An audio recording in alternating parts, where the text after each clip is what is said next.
Hola, ¿qué tal? Muy buenas noches a todos. Soy el doctor Alberto Herrera.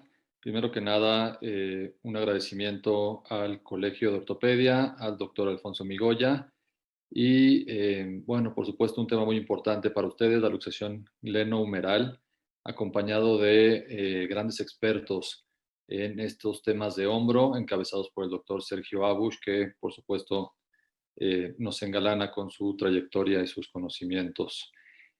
Para hablar propiamente de esta lesión de hombro, esta luxación de la articulación glenohumeral, pues hay que remontarnos hasta 3.500 años. En los primeros documentos médicos que tenemos dentro de la historia encontramos en la cultura de los egipcios, en el 1500 a.C., este papiro de Edwin Smith, donde podemos ver ciertas recopilaciones que hay de que consideraban dios de la medicina, Imhotep, cómo se hacía ya este abordaje terapéutico de las luxaciones glenohumerales. Este papiro actualmente está exhibido en la Academia de Medicina en Nueva York y ya nos dejaba ver cómo se trataban estas patologías. 1000 años más tarde, en la cultura griega, tenemos en el Corpus Hippocraticum a nuestro padre de la medicina, quien también dejó reflejada una maniobra bastante popular que prevaleció por muchos siglos, esta maniobra de reducción hipocrática que pues hoy en día debería estar ya más en desuso y que más adelante se va a hablar en detalle de ello, pero desde entonces ya también se tenía conocimientos amplios de esta patología. Y para entender mejor esta patología hay que entender la biomecánica del hombro, hay que repasar un poquito estos temas, estos conceptos en los cuales, partiendo de la base de esta articulación, que es la más compleja de todo el cuerpo, una articulación que debemos entender como una enartrosis, en la cual, si lo vemos con el símil de una pelota de golf, que se recarga sobre una superficie mucho de menor diámetro que la propia esfera de la cabeza del húmero. Bueno, pues eso nos va a llevar mucho a inestabilidades y principalmente a ese problema que se va a generar con la luxación. Entonces, hablando de estabilidades, hay que tener claros dos conceptos: la estabilidad que nos van a dar ciertas estructuras de manera pasiva y otros que van a ser de manera activa. Dentro de estos estabilizadores o estos mecanismos pasivos vamos a encontrar, por supuesto, la congruencia articular propiamente de los dos huesos, de la cabeza del húmero y de la glenoides de la escápula. El efecto de vacío, que se va a deber a este limitado volumen que se encuentra en la articulación. La adhesividad y la cohesión por la presencia de líquido sinovial. Tendremos también que tomar en cuenta la inclinación escapular, que en el 90% de los hombros tenemos un ángulo crítico de inclinación de la escápula, que este va a ir de entre 0 y 30 grados, por debajo de lo cual se considera que esta articulación glenohumeral es inestable y con tendencia a la luxación inferior. Tenemos también, por supuesto, los ligamentos y los elementos restrictores capsulares, que, pues bueno, más que nada la cápsula articular con su redundancia van a evitar las luxaciones, sobre todo en movimientos de rotación externa e interna. Y los ligamentos glenohumerales, tanto superior, medios e inferior, tomando en cuenta también que el ligamento medio pues tiene ciertas variables, pero que son los que se encargan de mantener también esta estabilidad. Y por supuesto los restrictores óseos, donde vamos a tener en consideración, como vemos en este esquema, propiamente el acromion, la coracoides y la cavidad glenoidea propiamente, como también ya habíamos mencionado.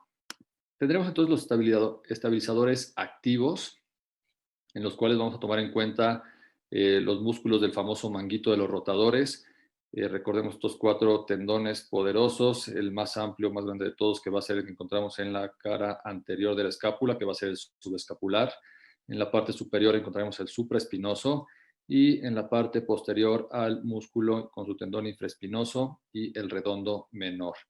Por supuesto que la cabeza larga del tendón del bíceps va a hacer también un efecto, sobre todo cuando se contrae, empujando a la cabeza del húmero hacia atrás, que aquí lo vemos insertado en la parte superior del rodete glenoideo, como uno de los estabilizadores importantes de manera activa, y todos estos que son sujetos a lesiones cuando existen luxaciones.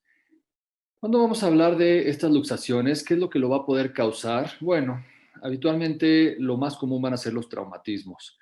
La maniobra o posición clásica en la cual encontramos el brazo en una posición de abducción. Habitualmente también la extensión suele hacer que exista este desplazamiento, sobre todo anterior, que es el más común de todos. Movimientos forzados con carga, como podemos ver aquí en levantamientos de pesas, donde volvemos a ver que existe la colocación del hombro en una posición de abducción, en este caso con rotación externa. Congénitos, muchas veces situaciones obstétricas en las cuales se llega a forzar y a lesionar esta estructura junto con otras más. Trastornos neuromusculares, por supuesto que debilidades ligamentarias, la propia rigidez articular también nos puede llevar como un factor de riesgo y situaciones de laxitud cápsulo-ligamentaria, esta debilidad que si bien en mujeres a veces es un poquito más común que en hombres, pero que puede estar asociada a otras patologías, como sabemos que personas tiroideas y en diferentes circunstancias. Factores de riesgo, hay que considerar sobre todo personas menores de 30 años, personas jóvenes, personas que realizan actividades físicas. Hay mayores predisposiciones o mayor frecuencia en hombres y sobre todo si existe además ese factor que ya habíamos mencionado de encontrar un poco de laxitud, pues eso nos va a llevar a que se haga mucho más fácil que existan estas luxaciones. Entonces, hablamos de este tema como una de las situaciones más comunes cuando hablamos de luxaciones. La luxación glenohumeral llega a ser hasta un 45% del total de las luxaciones del cuerpo. Por eso la importancia de tener muy claro el concepto. Aquí el famoso signo de la charretera. La incidencia es del 1.7% entre los 18 y los 70 años de edad. Y tenemos dos picos de frecuencia. Uno va a ser en gente joven, sobre todo entre los 20 y los 30 años de edad, y otro lo vamos a encontrar ya en pacientes mayores después de esos 60 años. La recurrencia, que es muy importante considerarla en personas jóvenes, sobre todo adolescentes, deportistas, como el ejemplo que acabamos de ver en la diapositiva anterior, va a existir un riesgo de que esto suceda de nuevo, un nuevo episodio de hasta un 90% de probabilidad. Y de que suceda un tercer episodio con mucho mayor porcentaje y un cuarto y así sucesivamente. Después de los 40 años empieza a bajar esta recurrencia y en algunos textos se describe hasta de un 10%, en los cuales también depende mucho de factores de fortalecimiento y de un buen abordaje y una buena rehabilitación, de lo cual más adelante se va a hablar. Y dentro de la anatomía patológica, ¿qué es lo que va a suceder entonces una vez que se lleva a cabo esta situación de la luxación glenohumeral? Bueno, hay una elongación, una ruptura de la cápsula, eso es lo primero que sucede, en la cual se va a llevar una avulsión, una lesión de los ligamentos glenohumerales, sobre todo en la anterior, el ligamento glenohumeral medio y el inferior son los que principalmente sufren, y como se ve en esta imagen, una ruptura del rodete glenoideo. Entraremos ahí en el campo de lo que es una lesión tipo Bankart, que muchas veces lleva a complicaciones de rupturas de manguito rotador, del tendón del bíceps, un Bankart óseo, un Hill-Sachs, que son cuestiones de las que se va a hablar con mucho más detalle más adelante. Bueno, es una introducción breve hasta aquí. Mis compañeros van a ahondar un poco más en el tema. De mi parte les agradezco mucho. Lo que se les ofrezca, que crean que yo puedo ayudarles con mucho gusto. Mi correo herreradoctor@hotmail.com. En la Ciudad de México estoy en el Hospital Español y en el Centro Médico ABC. Muchas gracias y continuamos con mis compañeros.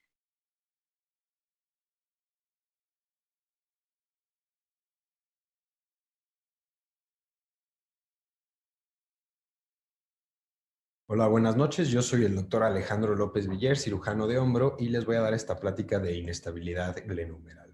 Primero, rápido, como epidemiología, sabemos que es una patología bastante frecuente. Tenemos incidencias de hasta el 15-25 casos cada 100,000 personas al año. Es una patología bastante frecuente en el paciente joven, deportista, aunque no exclusivo de ellos, pero sabemos que la edad es un factor individual importante que está relacionado con la tasa de recurrencia de esta patología. En cuanto a los tipos de inestabilidad y de luxación, tenemos la inestabilidad anterior, que es el 80-90% de los casos, es lo más frecuente, una inestabilidad posterior que le sigue con un 5, un 10%, el problema de la inestabilidad posterior siendo que en el servicio de urgencias hasta el 50% de los casos está reportado que no son diagnosticadas, que están subdiagnosticadas. Y al final tenemos una luxación inferior, que es muy rara, del 0.5%. Tenemos inestabilidades multidireccionales o que pueden ser atraumáticas, que también pueden llegar a un 5 o 10% de los casos. En la típica luxación traumática del paciente joven, lo que vamos a encontrar es una lesión anatómica y estructural en los mecanismos estabilizadores del hombro, aunque no siempre pasa. Los estabilizadores estáticos van a ser los que vamos a ver con mayor frecuencia lesionados, principalmente el labrum anteroinferior, con su asociación o no a lesiones ligamentarias coracumerales o glenumerales. Es lo típico que vamos a encontrar en una luxación anterior traumática.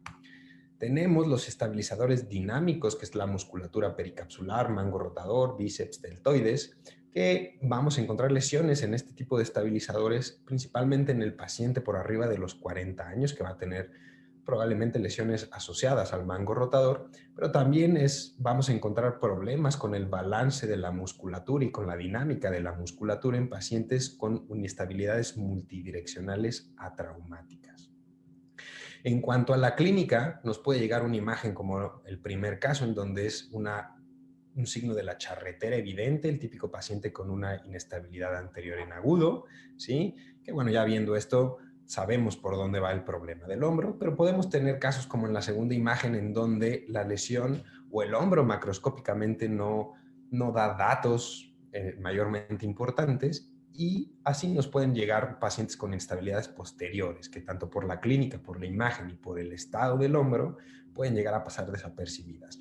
O imágenes como el grado 3, que es lo menos frecuente, posiciones con el hombro fijo en posiciones anómalas, en este caso por una luxación inferior, aunque va a ser lo que menos vamos a encontrar.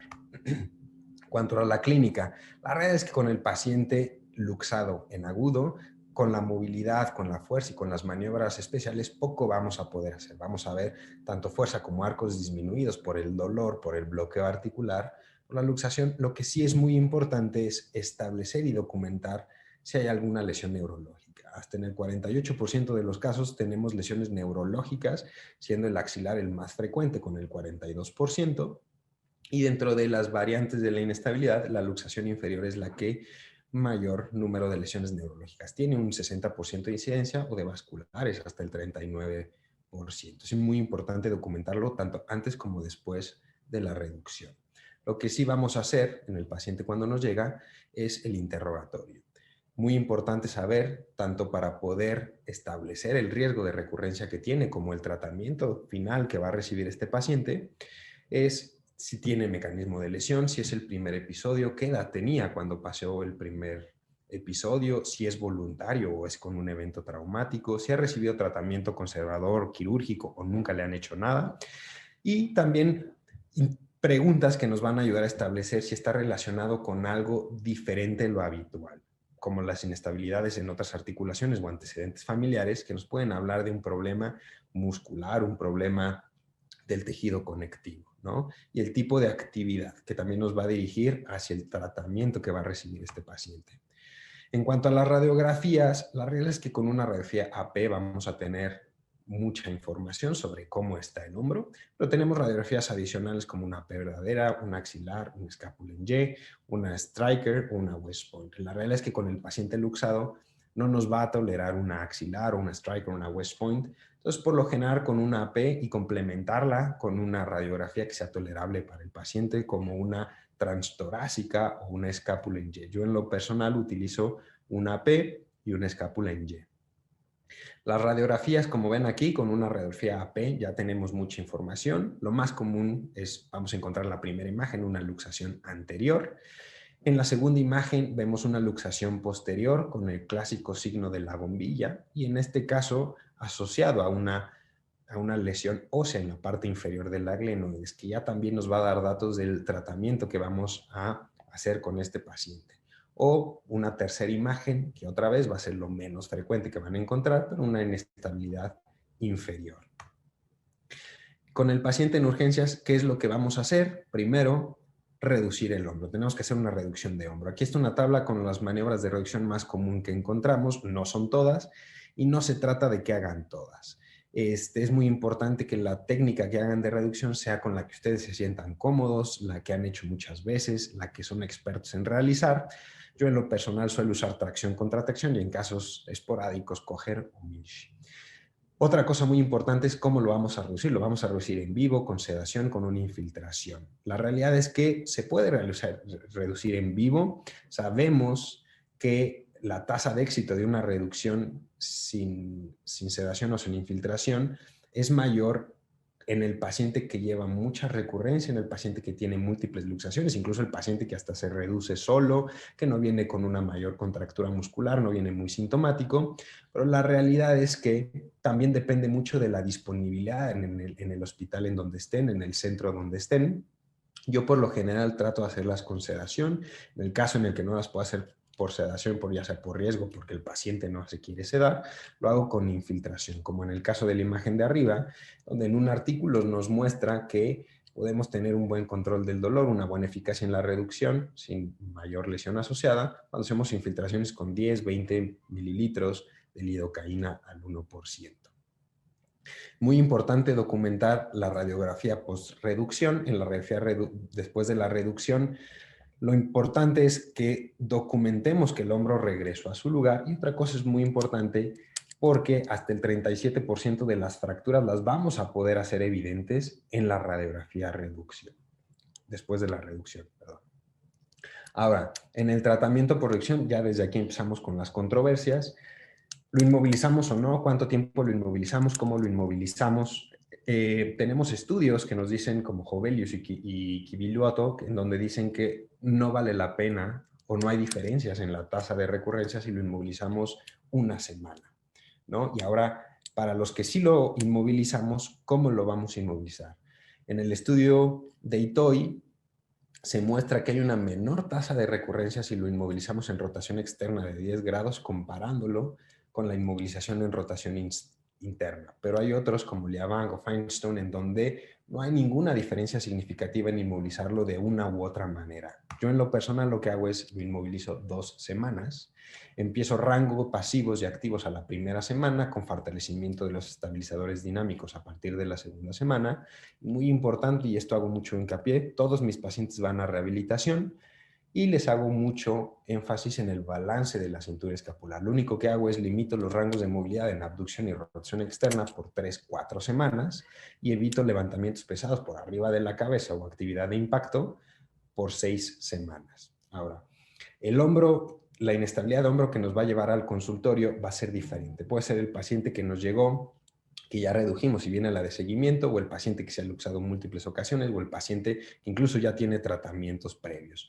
Aquí sí vamos a poder hacer las maniobras especiales. Estas maniobras, pues las que sabemos, las más comunes, la de aprehensión, la de recolocación, que cuando las hacemos en conjunto nos aumenta la sensibilidad hasta el 81% y la especificidad hasta el 98%. Otras maniobras como la de load and shift, ¿sí? Maniobras como cajón anterior, cajón posterior, y maniobras ya específicas o dirigidas a la inestabilidad posterior, como la de jerk, en donde hacemos una carga axial hacia la parte posterior inferior de la glenoides, con una sensibilidad del 73 y especificidad del 98, una de Kim muy parecida, nada más que con el hombro en rotación interna, y hacemos la carga axial mientras llevamos al hombro de abducción a rotación, aducción, perdón. Una sensibilidad del 80% y especificidad del 94%. Maniobras como sulcus, que ya nos hablan más de lesiones ligamentarias glenohumerales o coracohumerales, con una sensibilidad muy baja del 28% y una especificidad del 97%. Ya con estas maniobras vamos a poder establecer o dirigir o encajonar al paciente en una inestabilidad unidireccional o multidireccional. La unidireccional siendo la más común porque es un evento traumático que ocasiona un daño estructural. La típica luxación con un mecanismo de lesión, una luxación anterior con una lesión del labrum glenoideo anterior inferior, o una multidireccional en donde no necesariamente hay un evento traumático y nos habla de algunas otras alteraciones como hiperlaxitud, microtrauma o problemas en el balance muscular. Aquí ya se nos dividen en los dos casos o los dos grupos habituales descritos por Thomas y Matz en el 89, el TUBS, que es una lesión traumática unidireccional con un Bankart, que es el típico paciente que vamos a llevar a quirófano, o un AMBRI, en donde vamos a tener una lesión atraumática, multidireccional, bilateral, que generalmente vamos a tratar con periodos prolongados de rehabilitación. Pero también tenemos un grupo que está descrito en el 2004, en la clasificación de Stanmore, en donde se divide por grupos polares. Tenemos el grupo polar 1, en donde hay una lesión traumática estructural, en donde esto equivaldría al grupo de TUBS descrito previamente, o tenemos un polar tipo 2 o polar tipo 3, en donde vamos a tener en el 2 una lesión estructural pero atraumática, o en el tipo 3 en donde no hay ninguna lesión estructural pero tenemos una alteración en el balance y en la dinámica muscular. Una vez que hacemos esto, tenemos que tomar los estudios complementarios para ver las lesiones asociadas. Tenemos lo más común, la lesión más común en el 96-97% de los casos, que es una lesión de Bankart, como está en la imagen. Podemos tener con menos frecuencia Bankarts óseos, podemos tener lesiones de Bankart posteriores, podemos tener lesiones de Perthes, en donde hay una ruptura del labrum anterior inferior con el periósteo intacto, lesiones ALPSA, en donde se desprende por completo el labrum y se desplaza medialmente y puede llegar hasta el cuello de la glenoides, lesiones ligamentarias como el Hagl, en donde va a haber una avulsión de la parte humeral del ligamento glenumeral inferior. Podemos tener lesiones como el Hill-Sachs, que esta es la segunda lesión más común después del Bankart, con un 93% de la incidencia, en donde vamos a tener una fractura por impactación en la parte posterior de la cabeza, pero podemos tener un Hill-Sachs reverso o lesiones de Kim, en donde va a haber una avulsión y un desplazamiento del labrum con el cartílago en la parte posterior. Muy importante las tomografías también. No voy a hablar tanto de aquí del glenoid tract porque hay una plática específica del tratamiento, pero las tomografías nos ayudan a establecer con una mayor definición o con una mayor certeza las lesiones óseas, ¿sí? Y también para poder establecer si en el glenoid tract la lesión de Hill-Sachs va a ser on-track o off-track, que nos va a dirigir hacia el tratamiento que va a recibir ese paciente.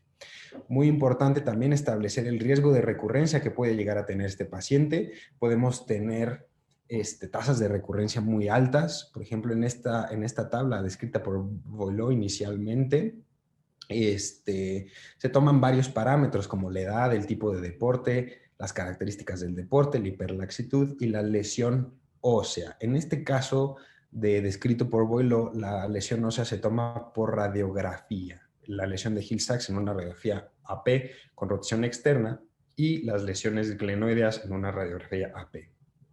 Inicialmente se describió un punto de corte de 6, entonces un 6 mayor o igual a 6 nos hablaba de una tasa de recurrencia muy alta en donde probablemente el paciente iba a requerir algún procedimiento diferente a un Bankart.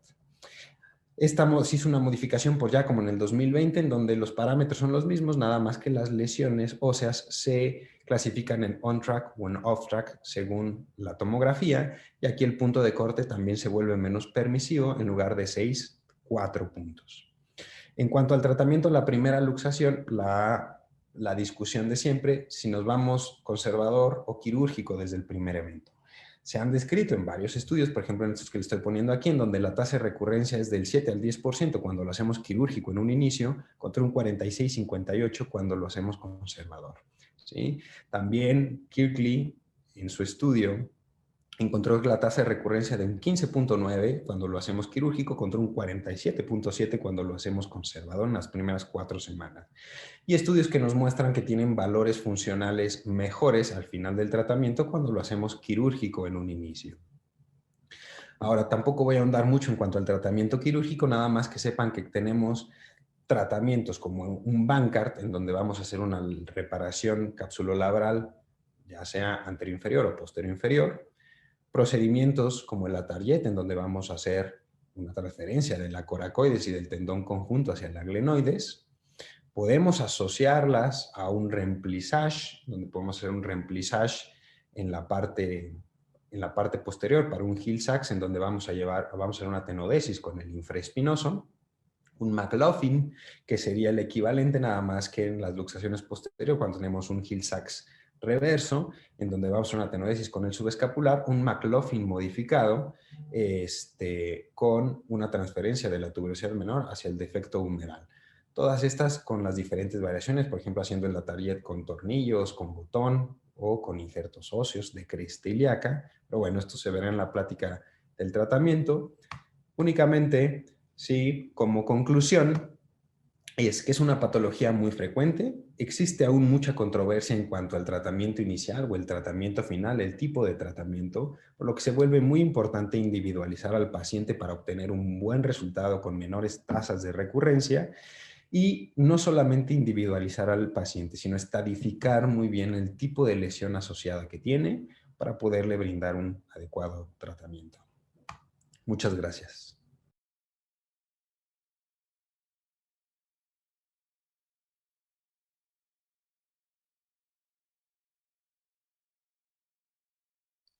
Buenas noches, agradezco mucho la invitación para dar esta plática. Yo estaré hablando sobre el tratamiento agudo para luxaciones de hombro. Como bien sabemos, cualquier luxación en cualquier parte del cuerpo, el tratamiento inmediato es la reducción. Hay que hacer esta reducción lo antes posible debido a evitar un espasmo muscular, así facilitando la reducción, evitar o disminuir el riesgo de compromiso neurológico y obviamente para el manejo del dolor del paciente. Pero antes de hacer esta reducción, hay que tener varios puntos en consideración.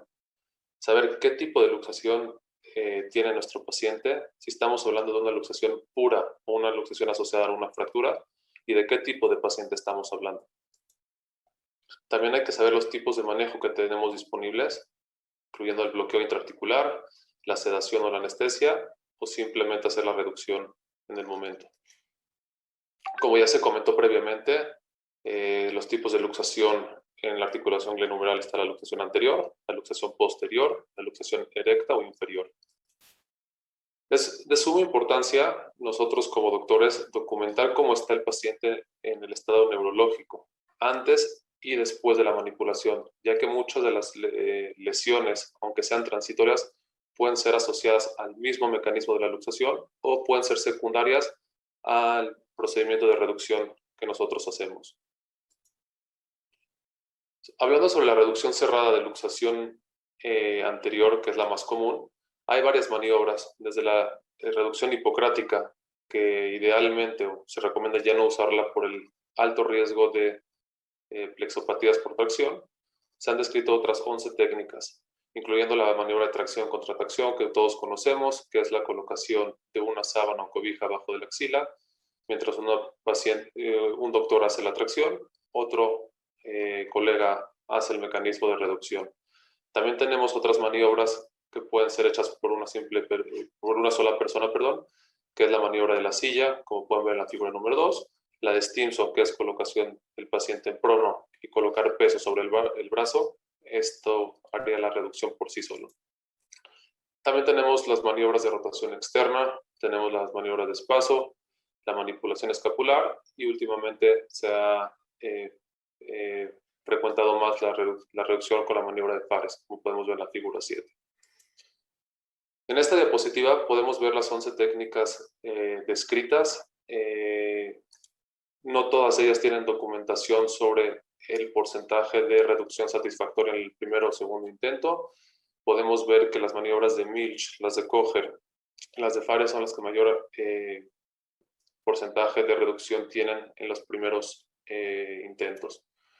Y solamente hay 4 estudios que comparan un par o máximo 3 técnicas de reducción. Sin embargo, no hay un estudio que compare todas las técnicas previamente descritas. En el caso de reducción cerrada para la luxación posterior, en este caso tenemos que hacer una flexión a 90 grados, hacemos una aducción con rotación interna con la intención de desenganchar la cabeza humeral, posteriormente hacemos una presión posterior y ya, en su finalidad ponemos el brazo en una rotación externa. Idealmente esta reducción se recomienda hacerla bajo sedación o anestesia. En el caso de que tengamos una reducción cerrada no satisfactoria para luxaciones posteriores, se recomienda tomar una tomografía y pensar en una reducción abierta, ya sea por abordaje anterior o abordaje posterior. Hablando del abordaje anterior, es un abordaje del tope pectoral, en el cual podemos introducir un dedo a través del intervalo de los rotadores.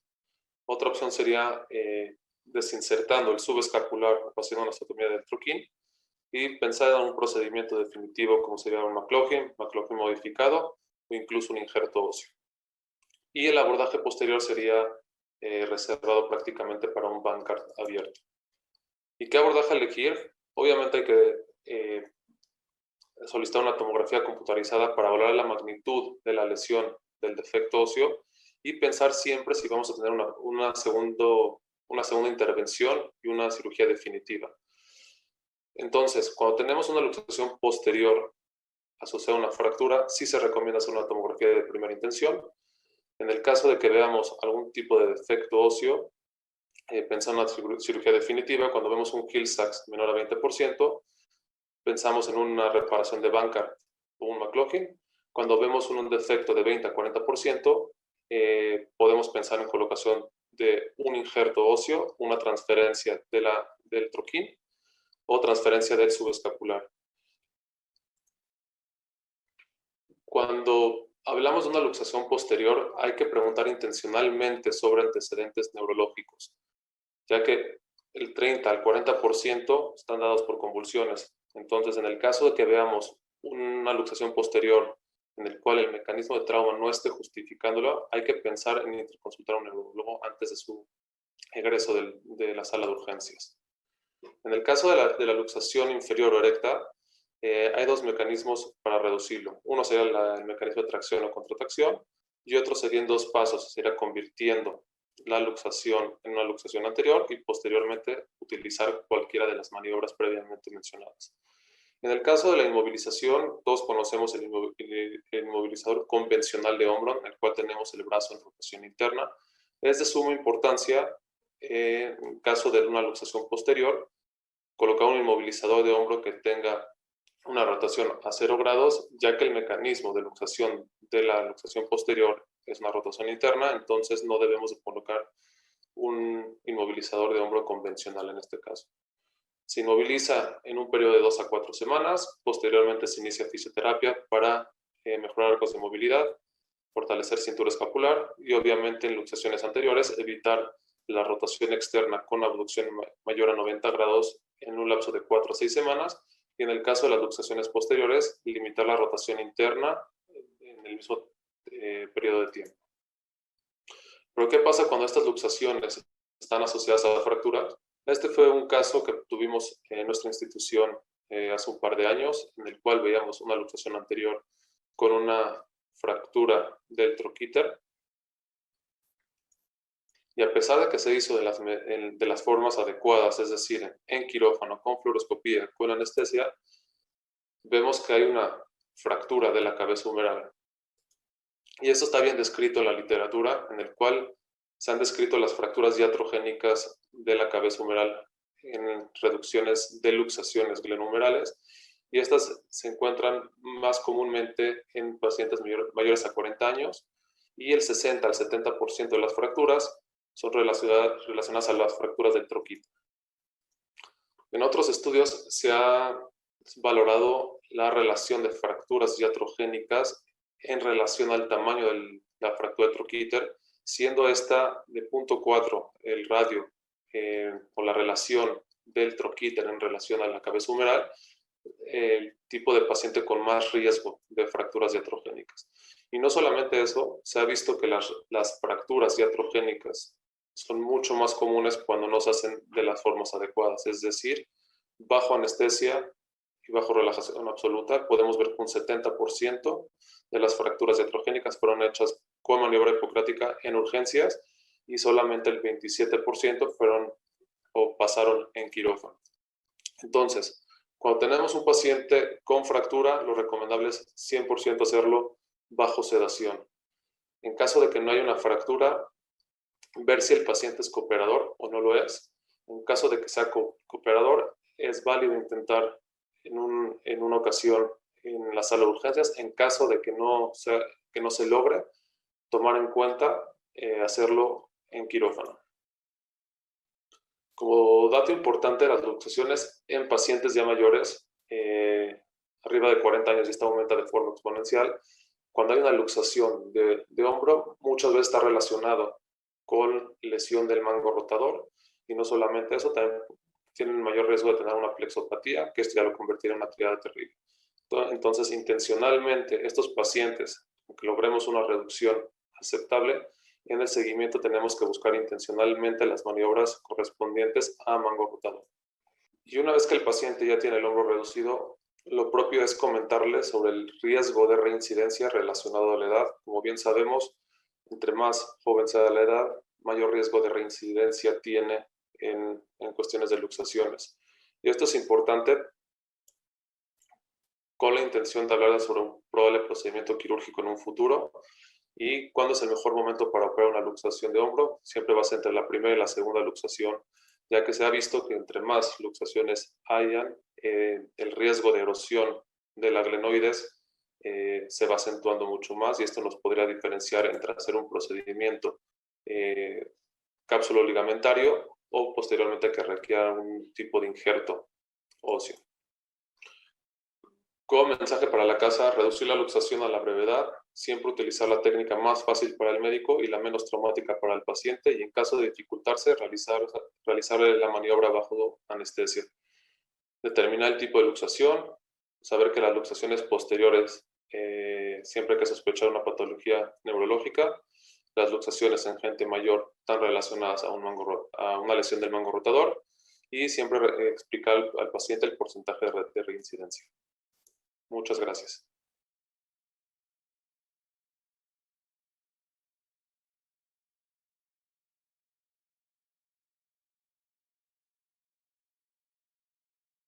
Hola, ¿qué tal? Buenas noches. Muchas gracias por invitarme a este foro. Gracias, Alberto. Gracias a todos los demás ponentes. Y pues ahora a mí me toca hablar de algo que a casi nadie le gusta, pero que todos podemos llegar a tener, que son complicaciones en inestabilidad glenohumeral. Yo soy el doctor Martín, soy del Centro Médico ABC y pues iniciamos. Bueno, pues como sabemos, dentro de la inestabilidad, como ya les han platicado los demás ponentes, tenemos dos tipos de procedimientos, que son los procedimientos de tejido blandos, que son el Bankart y el Bankart abierto, el Bankart artroscópico, y los procedimientos de tejidos óseos o los aumentos óseos, que son el Latarjet, o los diferentes tipos de bloques que pueden utilizar, ¿no? En cuanto a las complicaciones, pues vamos a dividirlas en tempranas y en tardías. Tempranas pueden ser dentro de los primeros 20 días, y las tardías, dentro de los primeros 30 días, y tardías después de estos 30 días, ¿no? En cuanto a las tasas de complicaciones en general, cabe mencionar que las del Bankart, según la literatura, van del 6 al 10%, y las del Latarjet del 9 al 22%. Esto lo vamos a platicar un poquito más adelante, porque creo que aquí cabe mencionar que el Bankart es una técnica mucho más común, y hasta el 70 y tantos % de todas las inestabilidades se operan con Bankart. Por ende, hay más, se realiza más el procedimiento, entonces al realizarlo más, disminuye aquí el tiempo quirúrgico, y eso disminuye la tasa de complicaciones. Entonces aquí tengo un artículo de 2020, de diciembre, del Journal of Elbow and Shoulder Surgery. Habla un poquito acerca de las principales complicaciones tempranas. En cuanto a ellas, hace referencia en sus conclusiones que el tiempo quirúrgico es lo más importante para evitar complicaciones. Si se tarda menos de 60 minutos, hay una tasa de complicaciones de 27.8, de 61 a 90 del 34.1 y más de 90 minutos del 38.2. Entonces, si se fijan, va incrementando muchísimo conforme sea el tiempo quirúrgico. En cuanto a las más comunes, tenemos infección. En cualquier procedimiento quirúrgico puede haber infección, tanto en el Bankart como en la Latarjet es menos del 1%. De hecho, en el Bankart hacer artroscópico es menos del 0.01%. Las lesiones neurovasculares, aquí, híjole, hay muchísima controversia. En el Bankart son bajas, principalmente del nervio axilar y del nervio musculocutáneo, pero en el Latarjet son relativamente altas, aun y cuando la gran mayoría ceden dentro de los primeros 3 meses sin tratamiento. En cuanto a TEP y TBP, tromboembolia pulmonar o trombosis venosa profunda, tenemos que en el Latarjet es un poco más común. al modificar la anatomía y transferir el tendón conjunto, ponemos un poquito más de presión sobre la arteria y la vena y podríamos generar una tromboembolia de manera más común. Y en cuanto a las asociadas a la colocación del material, pues aquí tenemos que ver tanto en el Bankart como en el Latarjet, que usamos tornillos, usamos anclas, y pues la colocación o la mala colocación de estos pues, nos puede llevar a ciertas complicaciones. Y en cuanto a las tardías, que creo que son las que más importan, pues la recurrencia. Si estamos operando a alguien por inestabilidad, el que tiene una recurrencia pues es la complicación más grave porque quiere decir que la cirugía no funcionó. Y aquí la recurrencia la tomamos no solo como una luxación nueva, sino también cuando tiene una prensión, cuando tienen una subluxación o una luxación verdadera. En cuanto a la limitación de los arcos de movilidad, es una complicación bastante común y esperada. Casi todos, tanto en el Latarjet como en el Bankart, presentan ligera disminución de la rotación externa, un poco más marcada en el Latarjet, pero realmente es estadísticamente no significativa en ninguno de los dos grupos. Y la colocación del material, que, como volvemos a hablar, la mala colocación de anclas, y a veces en el Latarjet, aunque coloquemos bien los tornillos, podemos tener remodelación ósea, y esto hace que el tornillo se exponga tengo un poquito de fricción sobre el subescapular o sobre el infraespinoso y el redondo, dependiendo de dónde está la prominencia del tornillo, y nos puede dar un poco de irritación y dolor, y esa es una complicación pues bastante común y no esperada. En cuanto a la recurrencia, pues existen muchísimos artículos en cuanto a la recurrencia de estos. Agarré este que me gustó bastante porque es un metaanálisis canadiense de Ian Law, que es bastante bueno. En este habla de la recurrencia a 5 años. Si se fijan, el Latarjet, 2.7%, bastante bajo. El Bankart artroscópico, 15.1, y aquí hay una cosa súper diferente que el Bankart abierto, 7.7. El Bankart abierto es una técnica que se está volviendo a utilizar. John Tokish, Peter Millet, algunos de estos hablan un poco sobre el abordaje del Latarjet abierto, del Bankart abierto, deja un poquito más de fibrosis y nos puede ayudar un poquito a fijar mejor la cápsula. Entonces, muchos están volviendo a hacer Bankart abierto. ¿Por qué? Porque si se fijan, tiene menos tasa de recurrencia. Algo importante o que me gustaría mencionar aquí es que el 71.7% de toda la muestra de estos metaanálisis era por Bankart artroscópico. Eso quiere decir que es la técnica más utilizada. Pudiera ser aquí una dicotomía. ¿Por qué? Porque si es la más utilizada, pues debería tener en teoría más complicaciones, pero creo que también la práctica, como lo vimos en el tiempo quirúrgico, te hace tener menos complicaciones. Entre más Latarjets haces, menos complicaciones tienes en el Latarjet, entre más Bankart haces, menos complicaciones tienes en el Bankart. Y esto se puede relacionar un poquito si vemos todas las publicaciones de los journals franceses, de la SFA, que es la Sociedad Francesa de Artroscopía. En ellos tienen muchísimo menor tasa de complicación del Latarjet que todos los journals americanos y los metaanálisis. ¿Por qué? Porque es la única cirugía que se hace para inestabilidad y la práctica hace el maestro. Y algo súper importante es la artrosis. Todo el mundo pensamos que al realizar un Latarjet aumentamos un poquito ese desgaste. Realmente el desgaste no es estadísticamente significativo si comparamos todos los grupos y lo único que genera es más desgaste si ponemos el injerto un poquito más lateral. Un artículo que me encanta mencionar es que es un artículo holandés, publicado en el Journal of Elbow and Shoulder Surgery en 2019, en el cual creo que es de los pocos que hablan bien acerca de la evolución a largo plazo de un Bankart con anclas. Si se fijan, algo súper importante que quiero ver es la selección del paciente. ¿Cuál es la mejor forma de evitar complicaciones? Seleccionar bien al paciente. En cuanto a la edad, si es hiperlaxo, y un poquito la técnica quirúrgica. Aquí podemos ver que según la edad, vean, menores de 20 años a 10 años, más de 40% tienen recurrencia en cuanto a síntomas o luxación nueva o una cirugía de reintervención. De 20 a 29 es más del 20%. Y si nos vamos de los 30 y los 40, baja muchísimo la tasa de recurrencia. Esto a veces por el nivel de actividad, por la calidad de los tejidos. Muchas veces también pacientes más jóvenes tardan menos en perder esa inestabilidad o esa sensación de inestabilidad y regresan un poco más rápido a sus actividades deportivas y si era algo de contacto, pues están expuestos a volver a luxar. Pero básicamente lo que concluye este estudio es que a 10 años el 22% van a tener una recurrencia. Las recurrencias son básicamente dentro de los primeros 5 años y algo muy importante es que menos de 3 anclas están hablando que es casi receta para el fracaso. Entonces hay que utilizar más de 3 anclas. Un poquito viendo acerca de las complicaciones tempranas, aquí podemos ver un poco cómo es la anatomía, vemos el tendón del subescapular en esta zona de aquí, vemos el borde anterior inferior de la glenoides y su relación súper estrecha con el nervio axilar y el nervio radial. Si se fijan, están bien cerca. Por ende, es bien fácil que si tenemos una mala técnica quirúrgica, los podemos incluso pinzar o lastimar un poquito dentro de la manipulación quirúrgica. Por eso el obtener la adecuada cantidad de tejido sin llegar al subescapular es de suma importancia y sobre todo tener cuidado en esta zona de abajo porque ahí es justo donde se va hacia posterior el nervio axilar. Entonces, en cuanto a otro tipo de complicaciones, podemos ver aquí que en todos los procedimientos estamos cerca del nervio. Aquí vemos cómo se hace el split del subescapular en la tarjeta artroscópico y el nervio axilar viene justo donde está mi cursor. Entonces, si se fijan, aquí incluso se asoma el nervio axilar, por eso es un procedimiento en el que la tasa de complicación pues, es bastante elevada. ¿Por qué? Porque estamos manipulándolos muy cerca. Entonces, aquí sí les puedo pedir que tengan bastante cuidado. En cuanto a la artrosis, pues ya vimos que tanto una como la otra, las dos van a tener artrosis independientemente de cómo sea el procedimiento o qué elijamos. Casi se menciona que la artrosis incluso puede estar presente desde el daño o desde la condrolisis que se genera por la luxación.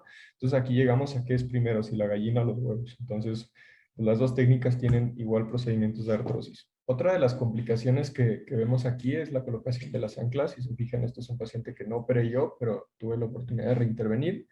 Está bien hecho el Bankart, tiene 3 anclas, son anclas metálicas, le hicieron también un remplissage, pero el paciente presentaba dolor y se quejaba de una sensación de algún chasquido. Después de hacer mucha fisioterapia, cambió de médico, vino con nosotros. A la hora de realizar los estudios, alcanzamos a ver que una de las anclas mecánicas tenía una lesión en espejo, justo donde está el ancla, en donde está el cartílago articular, cuando hacía abducción y rotación externa, se encajaba esa lesión sobre el ancla metálica y el subescapular estaba atrapado en las suturas de esa ancla, por lo que la ancla quedó mal colocada y eso lo ocasionó daño al paciente. Si vemos aquí, tenemos una ruptura parcial del subescapular, que se liberó el ancla y con eso se mejoró bastante el dolor, pero pues, le generaba molestias ahí. Entonces la colocación del ancla, aunque pensemos que esté bien porque no está articular, no está dentro del cartílago, pues le generaba molestias al paciente y eso hace que lo hubiéramos tenido que reintervenir, pues es una complicación porque está mal puesta el ancla. Si vemos también, este es otro paciente, la tarjeta artroscópico, la técnica está bien realizada, pero creo que aquí el problema fue que quedó un poco medial el injerto y eso generaba que el paciente no se luxara, pero tuviera sensaciones de subluxaciones cuando hacía abducción y rotación externa. Sabemos que la pastilla ósea puede quedar hasta 2 milímetros medial a la superficie del cartílago articular, pero aquí en este caso creo que quedó al menos 3, y eso le generaba cierta sensación de subluxación y pues esa es una complicación. Tenemos otro tipo de complicaciones que es ruptura de los injertos. Aquí si se fijan hicimos un Bristol. El Bristol estuvo bien durante el tiempo que lo utilizó. El paciente antes de las 6 semanas empezó a realizar ejercicio y pues se rompió el injerto. Si se fijan aquí se ve la coracoides como se partió a la mitad y pues el paciente no tuvo una luxación nueva, pero pues ya no tiene la cirugía que le hicimos, entonces se tuvo que reintervenir el paciente, por ende es una complicación. Tenemos otro tipo de complicaciones que es como la colocación del injerto. Si se fijan aquí es una inestabilidad posterior en el cual le colocaron un bloque óseo y pues el bloque óseo quedó un poco fuera de la situación donde debería de estar, por lo cual es una complicación pues no deseada, pero bueno, no se dieron cuenta durante el postoperatorio, sino hasta 6 meses después, cuando el paciente seguía teniendo sensación de subluxación y seguía teniendo aprensión posterior. Tomamos una tomografía y vemos que el injerto está pues, en una pésima posición, por lo cual se tuvo que reintervenir. Tenemos otro tipo de complicaciones que son normales, que son la reabsorción del injerto. Como les dije, a veces el cuerpo, por ley de Wolf, toma lo que necesita y lo que no lo reabsorbe. En cuanto a la tarea, podemos tener hasta una remodelación del injerto hasta el 50%, que si se fijan aquí exponen las 2 cabezas de los tornillos y esto pues, nos puede dar un poco de irritación, ya sea de la parte anterior del subescapular o de la parte posterior del infraespinoso, el redondo menor. A veces sienten sensación de chasquido, a veces sienten que algo está ahí, molesta, se irrita. rotación externa máxima, en vez de tener sensación de inestabilidad, tienen dolor.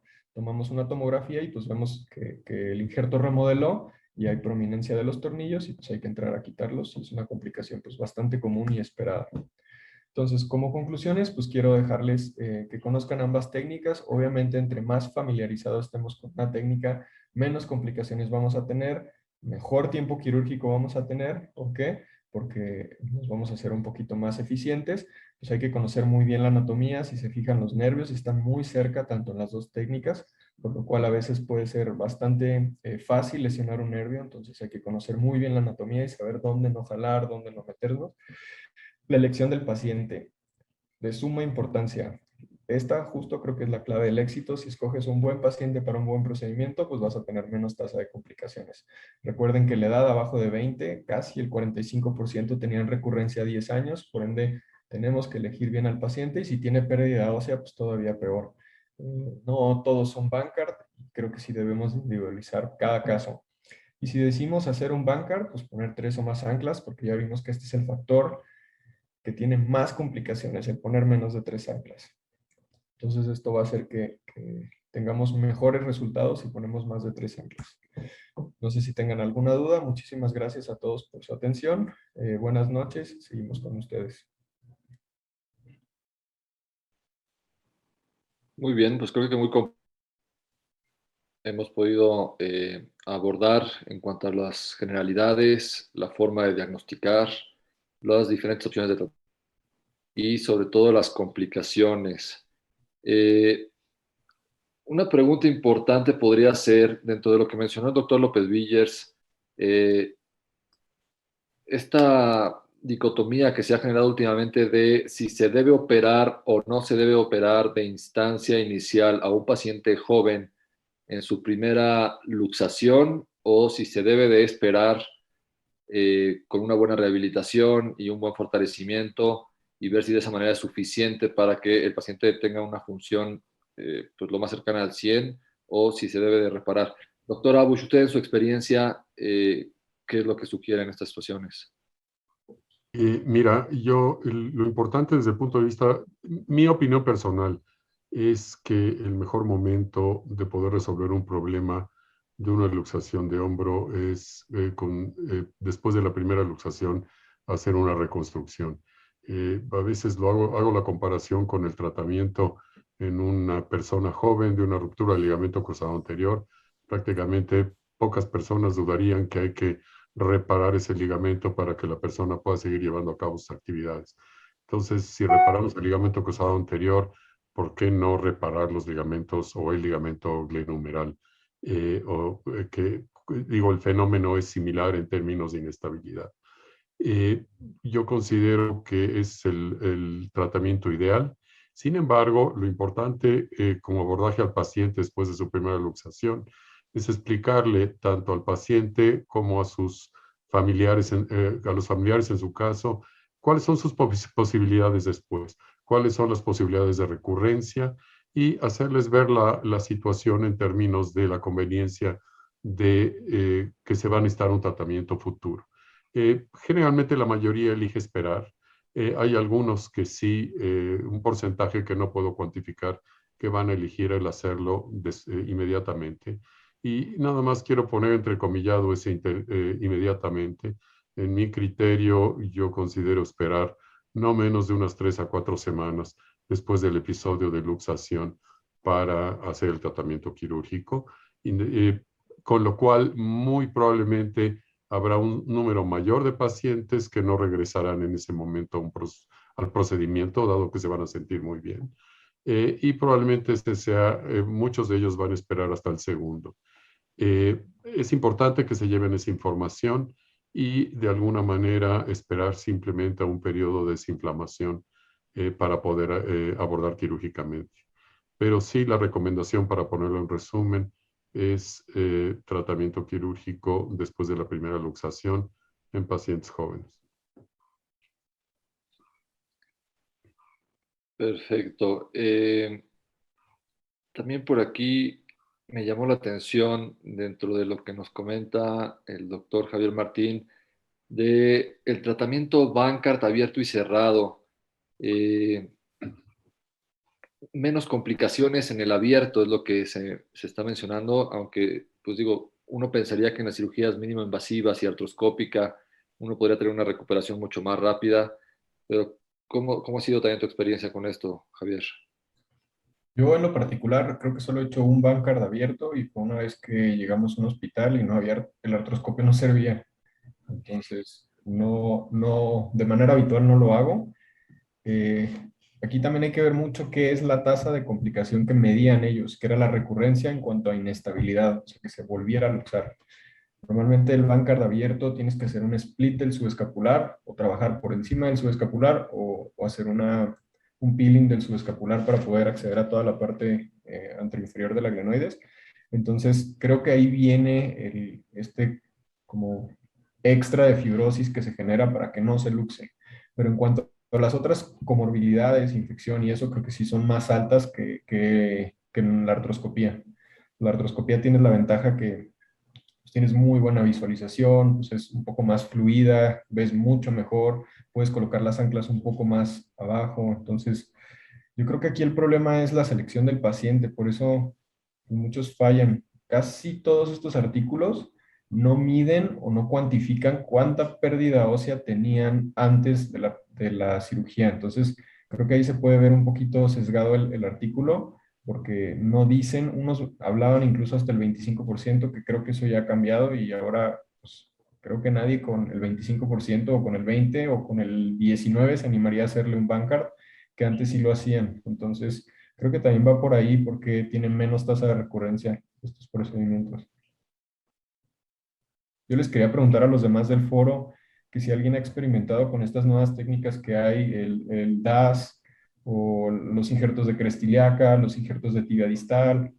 ¿Alguien ha tenido experiencia de eso? Yo llevo un par de estos procedimientos y les ha ido bien. No sé, ustedes que tengan.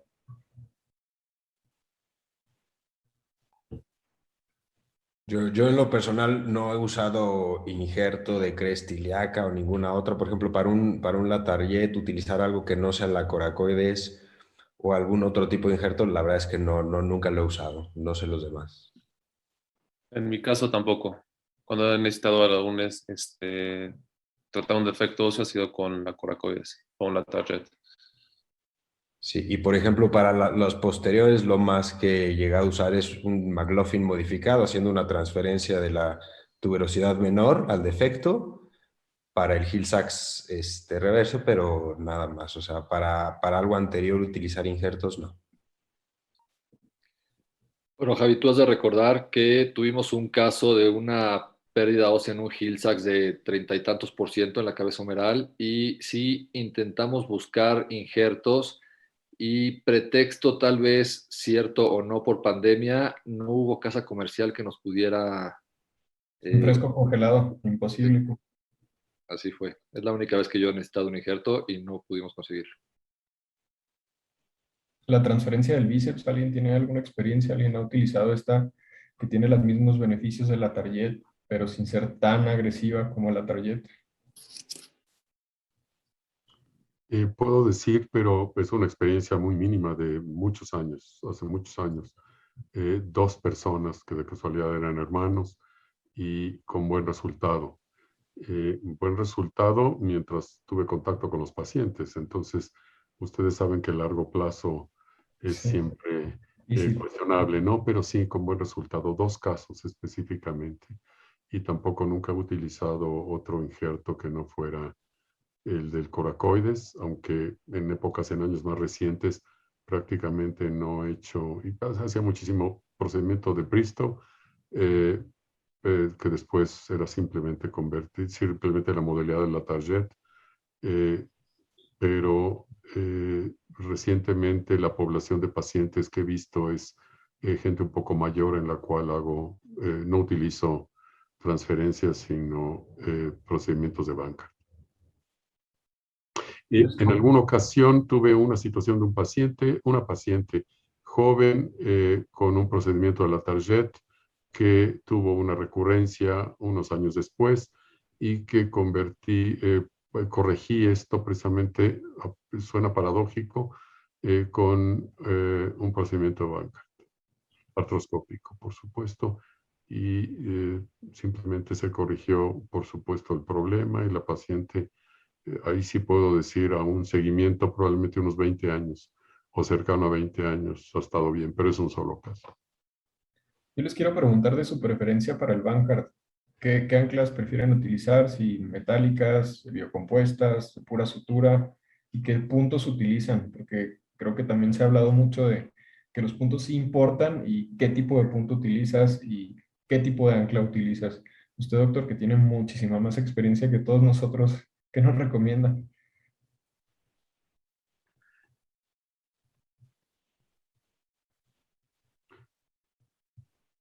¿A quién te dirigiste, perdón? A usted, doctor. Ay, perdón. No, actualmente puedo decirte que es probable que los últimos 2 años o 3 inclusive, y capaz que es un poco más porque no estoy contándole la pandemia, todas son anclas no metálicas. El tipo de punto es ya sea el SMC o Tennessee Slider, eh, o su variación, obviamente. Y lo que es, si te refieres a puntos con el nudo que uno hace, me imagino, y lo que sí considero sumamente importante es precisamente esa, como ustedes saben, la anteriorización y lateralización, digo, lateralización y dirección superior del complejo labro-ligamentario. Y es importantísimo esa fijación de las 6 en la carátula glenoidea, 6, 5, 30, probablemente sea la más importante de todas, y coincido con lo que se dijo hace rato, en no menos de 3 anclas, en ocasiones más. Se recomienda mucho hacerlo en los usos horarios. Yo considero que a veces es mucho mejor acercar esos usos horarios eh, en relación a ponerlas más cercanas la una a la otra. Recientemente, tan reciente, el dónde colocarlas, hay un artículo que probablemente ustedes vieron de hace, creo que es 2 días, en Arthroscopy, uno de los preliminares, con respecto al estudio de dónde colocarlas.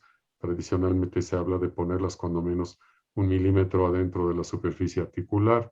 Es un artículo que habla acerca de ponerlo, las complicaciones de erosión glenoidea al ponerlo como lo estamos haciendo, yo me imagino todos.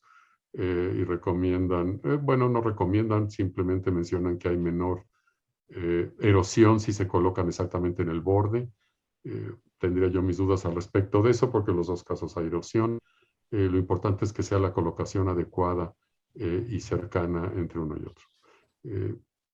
Respuesta larga, pero espero haber contestado lo que preguntas. ¿Tú, Alejandro, qué anclas usas? Yo uso anclas biocompuestas, no uso anclas metálicas. A veces utilizo anclas solo sutura, pero por lo general uso biocompuestas. Yo lo que hago es paso la sutura, paso un fiber link y no hago los nudos, la paso a través del ancla y pongo el ancla. Llego a utilizar anclas metálicas en ocasiones, bueno, principalmente para el remplissage, pero nada más. No uso anclas metálicas en la glenoides. Y pues, así como decía esto en la plática y como dice el doctor Abush, muy importante, siempre más de 3 anclas. Yo en lo que soy como más obsesivo y me trato de tardar un poquito más es en liberar todo el labrum, o sea, que quede bien liberado todo el labrum para poder regresar todo ese complejo capsulolabral hacia la glenoides. Y en el punto que más me tardo es, en el ancla que más me tardo es en el primero, en el más inferior de todos. Porque una vez que quede ese punto, todos los superiores se me hacen más sencillos, pero por lo general en el que más me tardo es en la ancla más inferior. Y no, metálicas la verdad es que uso para el remplissage, pero no, para la glenoides no.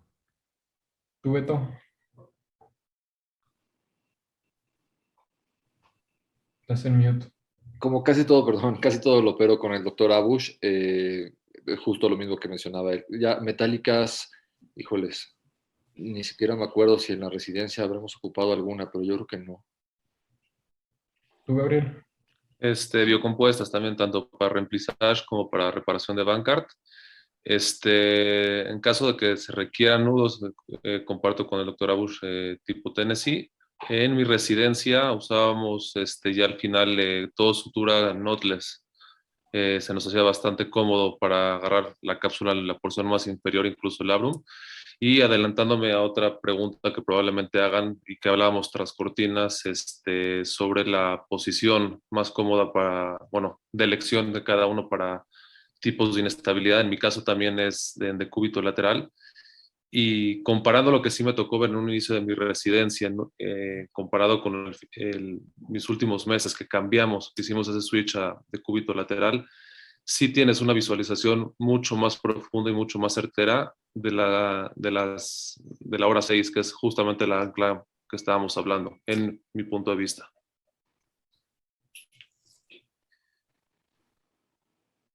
Yo intervendría simplemente, yo aprendí a hacer todo en decúbito lateral los primeros años, después cambié a silla de playa, que he continuado durante los últimos 25 años probablemente. Les quiero decir que tiene toda la razón Gabriel con respecto a la visualización del aspecto inferior en términos de decúbito lateral, y el sustituto haciéndolo en silla de playa. Javier será testigo de eso. Es un buen residente que te dé una buena tracción para poner esa ancla de las 5:30 o 6. Es simplemente comodidad. Yo creo que ahora con las anclas flexibles es igual de fácil llegar en cualquiera de las dos posiciones. Tienes anclas que tienen 35 o 15 grados de angulación y es muchísimo más fácil llegar a esos lados con esas anclas. Yo en lo particular, yo no sé operar en decúbito lateral, no me ubico, no me gusta, pero pues eso es más preferencia y creo que me ha ido bien. Entonces, digamos la prueba del tiempo que pase. Sí, al final yo creo que eso es mucho, mucho de escuela, de comodidad, de cómo aprendiste, cómo te enseñaron, porque yo suelo hacer todo en silla de playa, pero la inestabilidad sí la hago en decúbito lateral. Siento que tengo una mejor visión, pero es algo de escuela únicamente. ¿Alguien usa colchoneros o todo el mundo hace puntos simples? Bueno, si hacen nudos o no. Colchoneros. Y ustedes dos, Gabriel y Alejandro, no hacen nudos, ¿no? Entonces, No, la verdad es que hago pocos nudos. Igual yo.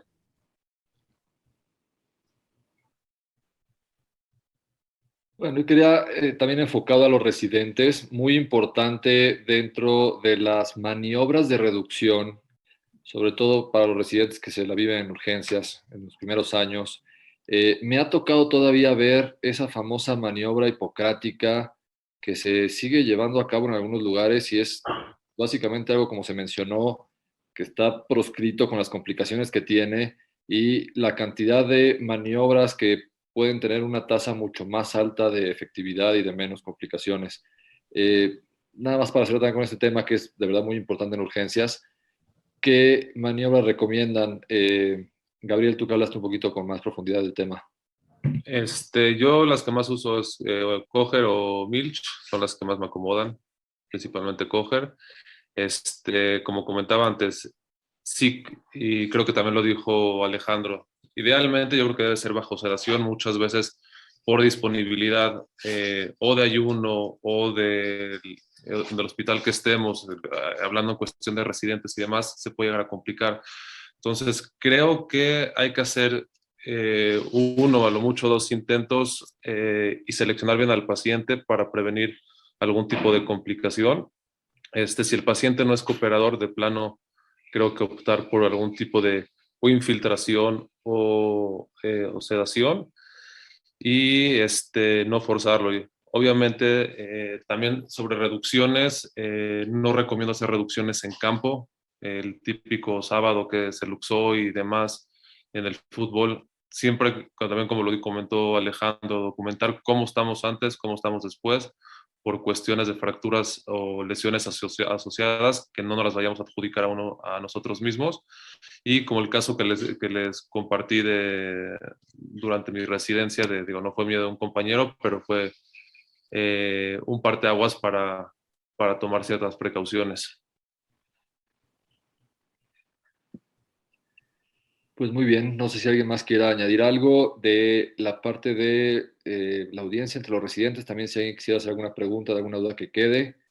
Era una pregunta que si está indicada en algún caso una resonancia. No sé qué quieren responder. Resonancia, ¿En agudo en ese momento o cómo? bueno, en mi punto de vista en cuestiones de luxaciones, la resonancia está indicada para hacer planeamiento quirúrgico. O sea, porque tú tienes la luxación, la reduces, como comentamos, tomas una radiografía post y sabes si está reducida, si hay una fractura de más. Hablas del probable procedimiento quirúrgico, si está interesado. Si el paciente no está interesado, nosotros damos por hecho y sabemos que va a tener una lesión tipo Bankart y Hill-Sachs. No creo que necesitemos alguna resonancia. Si el paciente entiende los riesgos de la recurrencia, está interesado en un procedimiento quirúrgico, creo que la resonancia es obligatoria. No como tratamiento agudo, sino más para planificar. Ahí haciendo tu comentario, ¿alguien ha cambiado su algoritmo de qué es lo que pides? Porque ya, pues digo, básicamente el tratamiento va enfocado hacia la pérdida ósea, ¿no? ¿Para qué es lo que vas a decidir? Yo y muchas veces ya ni siquiera estoy pidiendo resonancia, yo les pido una tomografía y con eso ya sé si va a ir a Bankart o va a ir a la Target. Y ya les ahorro la resonancia. Creo que le ha ido bien a mis pacientes, están contentos que no los tengo que meter en el tubo. La verdad no te va a dar nada adicional la resonancia si tienes pérdida ósea, si no tienes, pues, creo que tampoco la necesitas, o sea, sospechando un Hagel a lo mejor, pero De acuerdo, totalmente de acuerdo.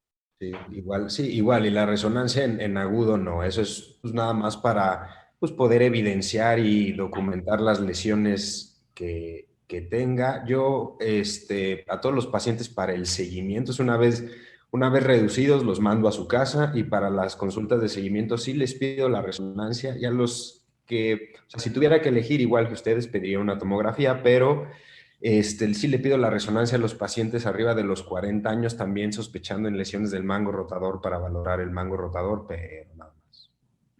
¿cómo tratarían un Hagel? Ah, Ahí como lo hacía, bueno, hace mucho no me toca uno, pero cuando me ha tocado poníamos un ancla en cabeza humeral, haciendo prácticamente lo mismo que hacíamos del otro lado en la glena, haciéndolo en la cabeza humeral. súper difícil, súper difícil esa técnica. Afortunadamente son raros, ¿no? Yo hago un Latrayet y ya resuelves todo. No necesitas la cápsula. Muy bien, Javier. Bueno, pues muy bien. No sé si tengan algo más que agregar. Gracias a todos. Pues muchas gracias a todos. Un gusto compartir este espacio con todos ustedes. Para los residentes que sea de mucha utilidad, tomando en cuenta pues, la importancia y la frecuencia que tienen estas patologías en ortopedia. Y pues aprovechar estos espacios para dudas que puedan haber.